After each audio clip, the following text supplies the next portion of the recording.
The truck engine roared like an angry beast as James slammed it into reverse. His face twisted in the dim glow of the dashboard lights. A mask of cold fury I'd never seen on my boy before. He leaned out the window, voice dripping with venom that cut deeper than any knife. "Enjoy the bears, Mom. hope they make it quick." I stood frozen among the towering pines, heart hammering as my only son sped away into the thickening darkness. Those red taillights bounced along the narrow dirt track, weaving like a dying heartbeat until the forest swallowed them whole. Then came the silence, the kind that presses on your chest when you realize the person you carried for 9 months, raised through scraped knees and broken hearts, just sentenced you to death. At 72. 15 miles deep in Washington's northern Cascades with no supplies, no signal, and night closing in fast. I should have been terrified. But something colder settled over me. James had planned this with precision. This wasn't rage. This was murder. Cold and calculated. My own son had driven me here to die so he could claim my savings, the house his father built, and the life insurance that would clear his mountain of debt. I fumbled for my old flip phone, fingers trembling. 0 bars. Exactly as he'd calculated. He'd scouted the spot for weeks, picking the most isolated stretch of national forest where rescue would take days if they ever found me. "You clever, cruel boy," I whispered into the void. The camping gear, food, my jacket all gone with him. But James had underestimated me. He saw a frail widow with arthritis and a bank account worth killing for. He forgot I was Eleanor Hayes, retired ER nurse who delivered babies in snowstorms, treated logging accidents in remote camps, and camped these same woods for 50 years with his late father, Robert.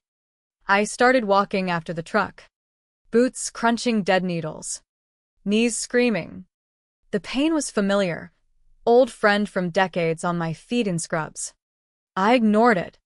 Survival first.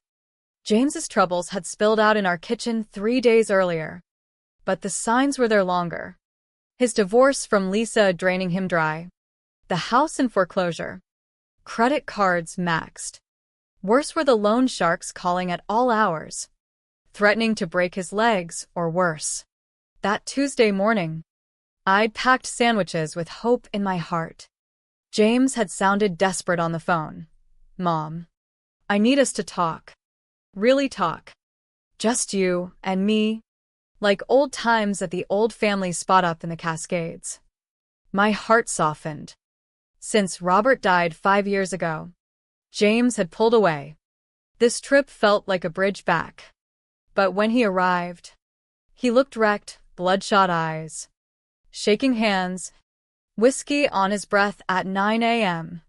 Over coffee. The truth poured out between sobs. $95,000 owed. Gambling started small after his father's funeral, online poker, sports bets, to feel alive again. Losses piled up. Bets doubled to chase them. Then Lisa's lawyer demanded half of everything. Alimony too. The shark sent enforcers to his door yesterday. I took his hand. "We'll figure it out. I have savings. Maybe $280,000. The house. Insurance. I can help with some." His eyes lit with a hunger that chilled me. "How much exactly?" "Mom." That calculating pause changed everything. "Some won't cut it," he snapped. Then softened. "Let's camp at Dad's old spot. No distractions. Plan it all out." I agreed. Touched he wanted family memories. I bought supplies. Dug out old photos of Robert teaching James to fish. I never guessed he'd research cell dead zones, bear country, exposure risks. Never imagined he'd abandon me to make my death look like a tragic accident, a confused old woman lost in the woods. Now. Alone in the dark, arthritis burning. I pressed on. The fight in the woods replayed, James grabbing my shoulders, shaking me. You're dying soon anyway. Why let the money rot when I'm drowning? That's when I knew this trip was execution, not reconciliation. A low mechanical hum broke the silence, like a generator running deep in the trees. Odd. This section was protected wilderness. No cabins. No development allowed. James picked it for isolation, but someone else used it for secrets. I followed the sound, moving quietly despite protesting joints. After 20 minutes, the hum stopped. Heavy footsteps crunched toward me. I froze, then slipped behind a massive cedar. Back to rough bark. Heart pounding. A flashlight beam sliced the dark, passing inches from my hiding spot. A tall figure in dark clothes searched intently. After tense minutes, the steps faded deeper into the woods. My nurse instincts kicked in: assess, plan, survive. I needed the old east-west logging road to reach civilization. But that hum nagged at me. Something dangerous here. I pulled my small penlight and voice recorder. I'd started secretly recording James weeks ago when his finance questions grew odd. Weak beam on. I crept forward. The chemical smell hit first. Gasoline. Sharp solvents. Through trees, a faint light glowed. In a small clearing stood an illegal cabin, camouflaged dark green. Solar panels on roof. 2 trucks. A trailer parked behind. Figures moved inside, at least 4 people. Creeping closer behind a log, I saw large plastic barrels in the trailer. Strong chemical reek. My stomach dropped. A meth lab. Hidden right where James left me. I switched my phone to camera despite weak signal. Snapped blurry photos for evidence. Voices drifted out. Shipment should be ready. This spot's getting too hot. Told you the old lady in that truck earlier was bad news. They'd seen our truck. Panic rose. Backing away slowly. My foot snapped a branch, loud as a shot. Voices stopped. What was that? Someone's out there. Spotlights flooded the clearing. Exposed. I bolted. 72-year-old legs pumped harder than in decades. Crashing through brush as shouts erupted behind me. Find her. Old lady can't get far. They were faster. Stronger. But I knew these woods, deer trails. Rock outcrops from childhood trips with Robert. Lungs burning. Knees on fire. I ducked under branches, changed direction toward a rocky ledge that muffled steps. Lost her. Spread out. I pressed against cold stone, controlling breaths from years of ER night shifts. Stay calm. Think. Survive. Their voices faded wrong way. I climbed down, found the overgrown deer trail. As I hurried east, mind raced. James hadn't just tried to murder me for money. He'd led me straight to killers who now hunted me as witness. The irony burned. My son wanted me dead for inheritance. These criminals might finish it free. But I wasn't dying tonight. The logging road finally appeared. Wider path, easier and dark. I turned toward the highway, checking phone every few minutes. Still nothing. Hours passed, exhaustion weighing, but determination fueled each step. Dawn's gray light filtered through canopy as I reached Highway 20's edge. About 2 miles from the small town of Cascade Junction. Legs like lead, body chilled to bone. I finally saw 2 bars of signal. Hands shaking, I dialed 911. 911. What's your emergency? This is Eleanor Hayes. I need to report an attempted murder by my son James Hayes and a major meth lab in the National Forest. The dispatcher paused. Ma'am. Attempted murder? Yes. He abandoned me 15 miles deep to die of exposure. I have photos of the drug operation north of Highway 20. Send help now. Units dispatched. A state trooper arrived in 10 minutes, wrapping me in a blanket, offering water. In the warm cruiser. Words tumbled out, James's gambling spiral since Robert's death. The desperate kitchen confession. The camping bonding trip that was really premeditated murder.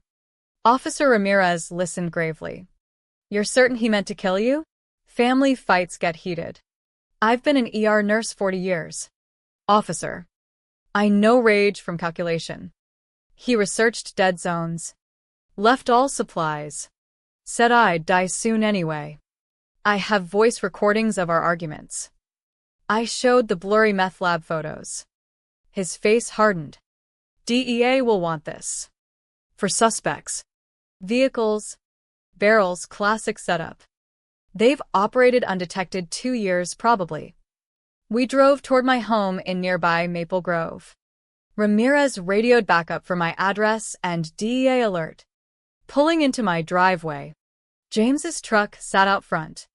Lights on inside, he was already rifling my papers for Will. Bank info. Insurance. He's here, I said grimly. Probably rehearsing his missing person story. Ramirez called more units. 3 cruisers arrived quietly. Stay in car. Mrs. Hayes. He may turn violent. Through the window. I watched officers knock. James answered. Face paling at badges. He gestured wildly. Likely claiming I wandered off confused. Ramirez signaled. I stepped out. James's face drained of color seeing me alive. Walking up my own porch. Hello. James. Mom? How? I thought you were. Lost. Dead. You mean? Yes. That was your plan. I was about to call police. You disappeared from camp. Ramirez stepped up. Mr. Hayes. Your mother alleges you deliberately stranded her intending her death for inheritance. That's insane. She's elderly. Memory issues lately. I cut in. I recorded everything. James. The part where you shook me. Said the money should be yours since you need it now. His face went ashen as I played the first clip, his angry voice demanding I sign over everything. Ramirez added. She also discovered an active meth lab where you left her. DEA is raiding now thanks to her evidence. James's knees buckled. He sank onto porch steps. Mom. Please. I was desperate. The sharks threatened Lisa. The kids even. So you chose to murder me instead? For the first time, I saw my son clearly, not the boy I raised, but a man broken by addiction who picked money over blood. Ramirez read rights. Handcuffs ready. I held up a hand. Before you take him, he needs to see something. Inside. Drawers open. Papers scattered, searching for documents. Looking for the will.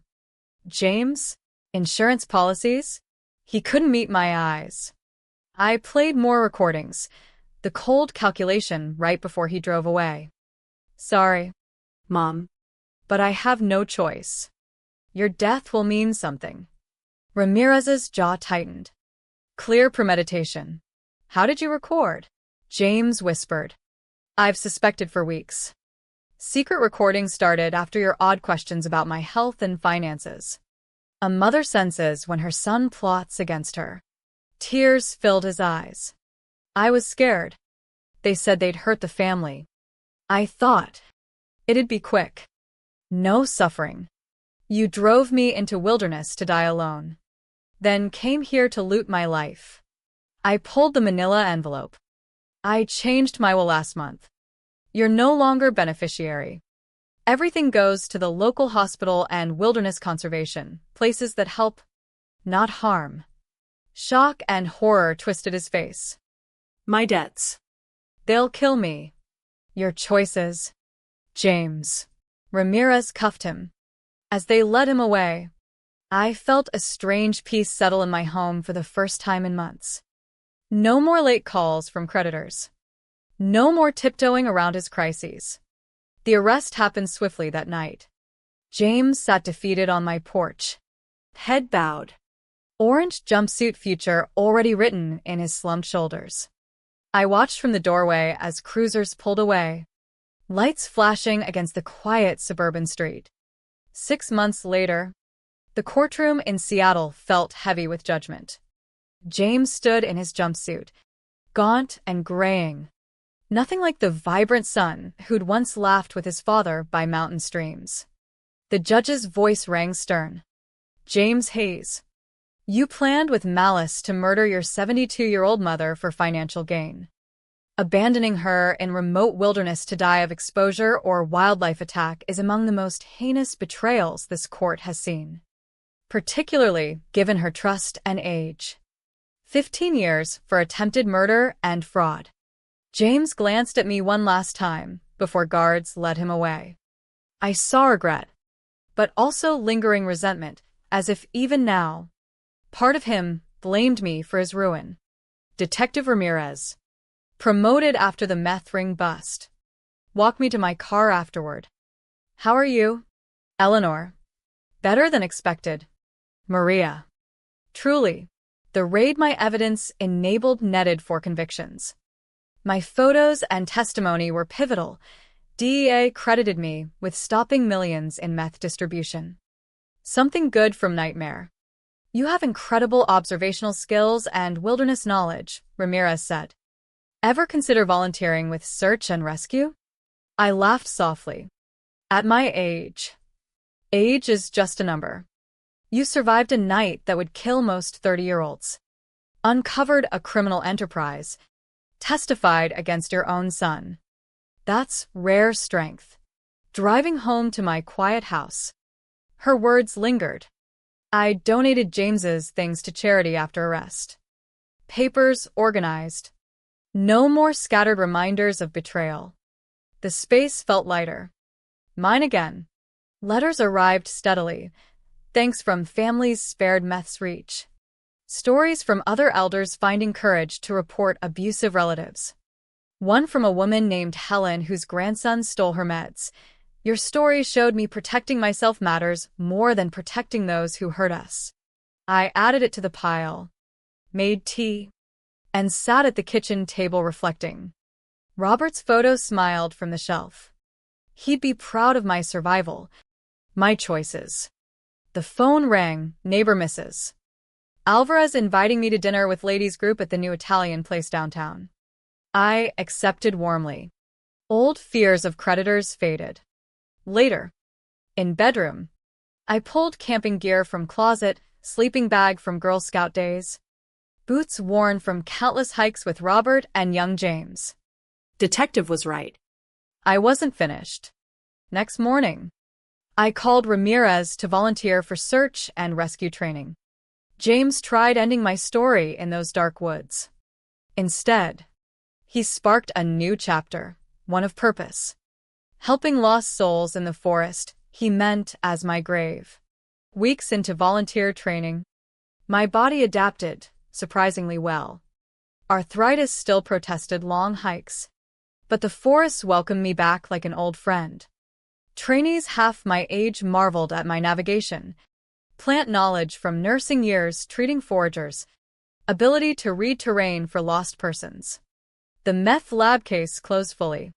All suspects sentenced. Operation dismantled thanks to my timely photos despite darkness and blur. One raid photo even made local news, though I stayed anonymous. James wrote from prison once, short letter full of apologies. Pleas for forgiveness. Updates on his recovery program. I read it carefully, but didn't reply immediately. Forgiveness might come, but trust never would. Some breaks too deep to mend fully. In quiet moments on trails, memory surfaced. The kitchen confession where hope in his eyes turned calculating. The moment he shook me, voice rising about money. The final cold words before driving away. Each replay strengthened my resolve. I'd done right protecting myself. One training exercise simulated night navigation. As I moved silently through pines, flashlight low, the old fear flickered, but didn't grip. I'd faced real predators, human and circumstance, and prevailed. Back home evenings, I sorted more letters.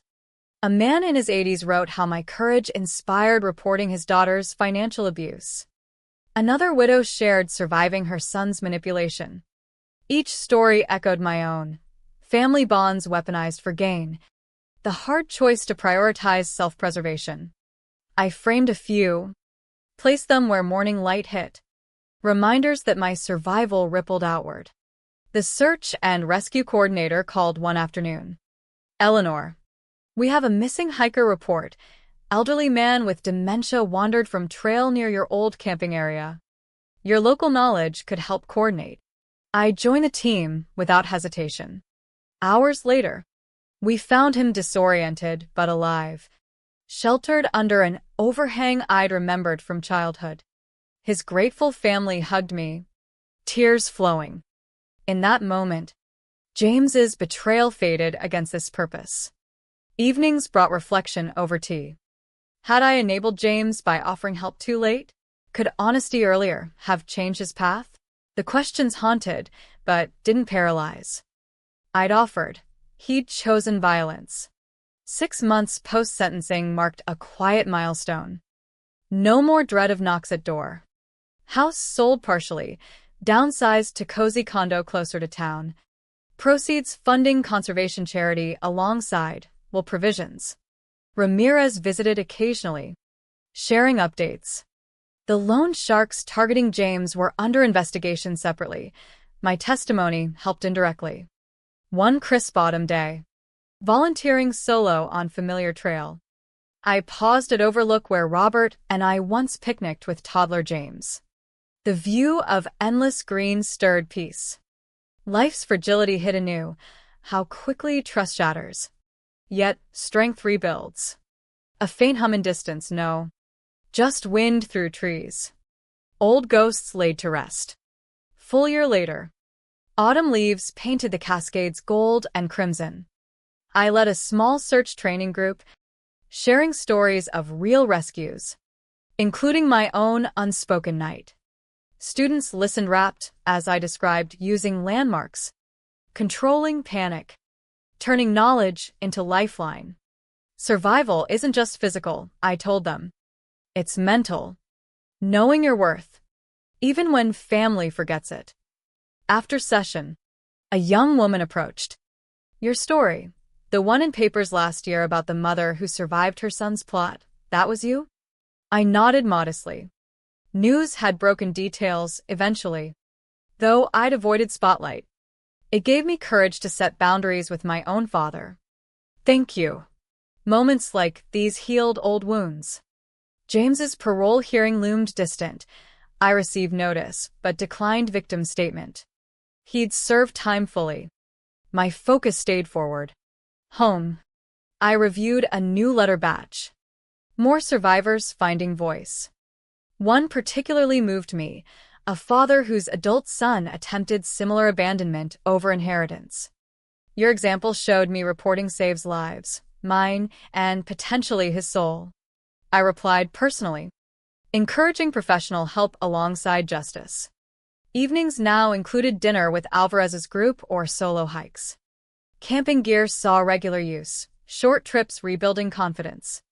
One solo overnight near safer trails felt triumphant, sleeping under stars without fear. Detective Ramirez promoted again, credited partly to the case. We met for coffee. She updated on prison rehab programs James joined. He asks about you often. Tell him I'm living well. That must suffice. The moral weight lingered. What drives a son to plot mother's death? Desperation. Addiction. Entitlement? Society's failures enabling gambling? Yet, personal choice remained. I'd offered help. He chose betrayal. Volunteering expanded, guest speaking at senior centers on financial abuse awareness. Family red flags. Self-protection importance. Audiences leaned forward, eyes reflecting my journey. One talk ended with standing ovation. An elderly man hugged me. You showed us family isn't always safe. Courage to walk away or fight back saves us. Driving home. Cascades glowing sunset. I pondered the question my story posed. When blood turns toxic, does loyalty demand sacrifice or self-preservation demand severance? My answer: protect the life you've built. Help when possible, but never at cost of your existence. In quiet condo, Robert's photo watched approvingly. James's absence left space for peace. New friendships, purpose-serving strangers lost in woods, metaphorical and literal. I pulled boots on for evening walk. The forest no longer symbolized death, but renewal. James sought to bury me there. Instead, it birthed my strongest chapter. Age, merely number. Story far from over. And in surviving, testifying, helping others, I'd answered betrayal with resilience, a truth more powerful than any inheritance. The end left echoes. Family can wound deepest. Yet survival forges unexpected strength. What would you do facing same choice? The question hangs, haunting yet empowering.